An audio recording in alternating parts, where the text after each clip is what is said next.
But if you understand how the economy really works, if you understand it's a complex dynamic system, all I've done is I've taken complexity theory, which has been around for a while. I mean, you can say 13 billion years because the Big Bang was the ultimate complex dynamic paradigm shift or a phase transition. But the science of complexity, understood in mathematical terms, really dates to kind of the early 60s. But it's been used very successfully in physics. I've been at the Los Alamos National Laboratory, worked with the top people there. It has a lot of applications. All I did was bring it over to capital markets. I looked at capital markets and said, wait a second, here's one of the most complex dynamic systems you can picture. And then there's nothing more complex than the human brain. So you're putting humans on top of capital markets. You've got complexity squared or some exponent. And those models work brilliantly.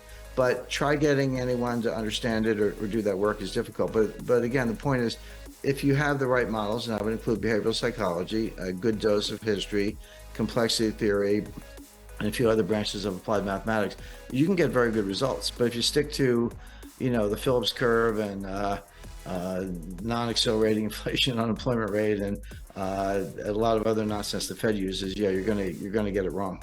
I learned Bayes' theorem at the CIA because I always say if you have all the facts, a smart high school kid can solve the problem. The intelligence agencies and others, the people in capital markets, have to solve problems when you don't have all the facts. But you have no choice. In national security or defense, it's literally life or death.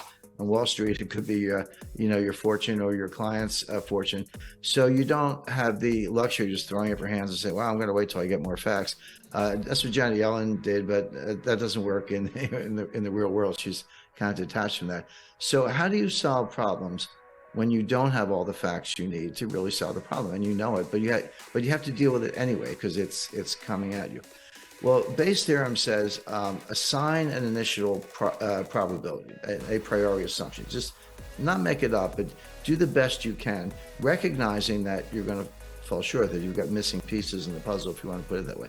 And if you have no facts at all, and it's a binary outcome, give it 50-50. Like, it's like, it's not quite 50-50, but red or black on a roulette table, it's a little less than 50-50. It was close enough. He said, it's either going to be red or black, don't know which. I'm going to give it a 50-50.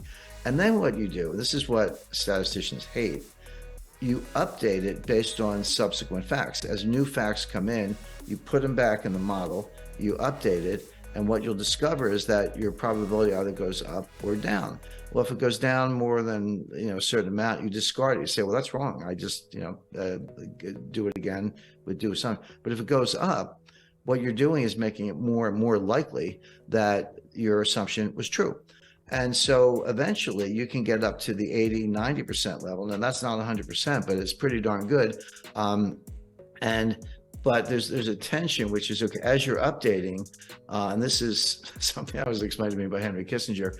So imagine a simple graph, and the vertical axis, the y-axis is the probability of a certain outcome, and the x-axis is a timeline. Well, the probability, or basically you convert that into the amount of information you have. How much information do I have? How much time do I have to make a decision? Well, at zero, at the outset, you have no information, or very little, but you have a lot of time. You have a lot of degrees of freedom. But as you move across the x-axis, as you move down the timeline, what you discover is you get more and more information, which is a good thing. So that curve's going up, but you have less and less time, fewer degrees of freedom. That curve's going down. So when you get all the way to the other end, it's like, hey, I have perfect information, but it's too late. It's over. I missed either war started, or I lost all my money, or something bad happened. So what you look for is the sweet spot in the middle. We call it the Kissinger cross, where I have enough information to be smart, but enough time to have degrees of freedom and be able to act. You look for that sweet spot in the middle, and that's when you act. And with a little humility is a very good tool, a good addition to the formula. But that's what that's what Bayes does. Bayes gives you a mathematical basis for doing what I just described. So in as I say, in the CIA, you never have enough information. You're always trying to get more, but you have to do the best you can, and kind of make assumptions and make forecasts, because you don't have the luxury of sitting back. You can't wait for 10 9/11 events so you can have a good statistical base. You got one, and you want to prevent the next one, and kind of how do you do that? So getting back to Jay Powell, so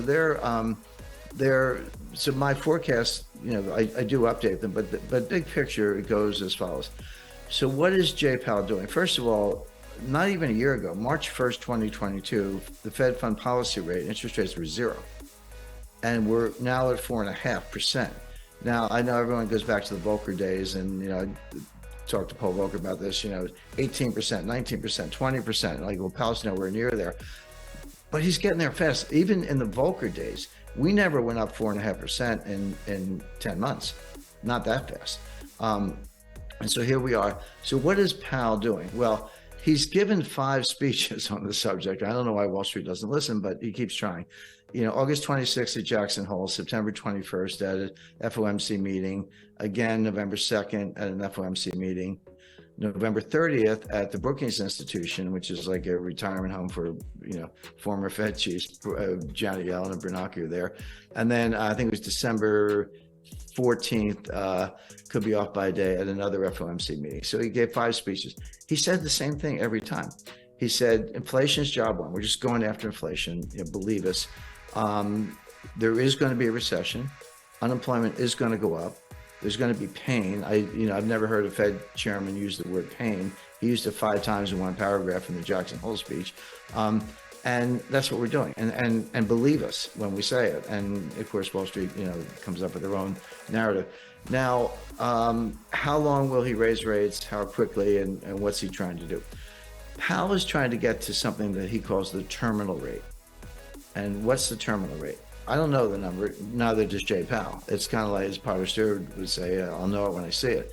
But he's trying to get to a terminal rate. But the definition of the terminal rate is it's a rate that's high enough to cause inflation to come down on its own without further hikes.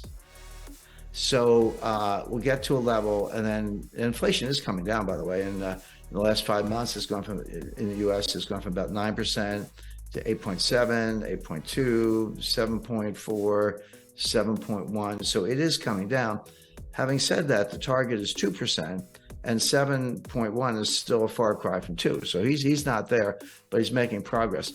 Now, so here's I hate to use the word conundrum, but it kind of is. Wall Street's saying, you're done. You did it. Mission accomplished. Inflation is coming down. You got what you wanted. Give it time. Stop raising rates. You're going to kill the economy. But the Fed is saying, well, we actually don't know. We can't untangle it. Yes, inflation is coming down. That's objective. But is it coming down because we're still raising rates? Or is it coming down because we're at the terminal rate? Those are 2 different things. And right now, and this is what Powell's been saying, the Fed leans to the view that they're not at the terminal rate, that inflation is coming down because they're raising rates. They have not achieved the terminal rate. So my expectation is the Fed will raise interest rates 50 basis points on February 1st. We'll see. We got a few weeks to go, and that could change. Again, consistent with Bayesian and updating. But they'll let us know. We'll know beforehand. And then probably 25 basis points in March. March 22nd is the Fed meeting after that. So those 75 plus the 450 we have now, that'll get you to 5.25. And even the more hawkish members think that that's probably the terminal rate.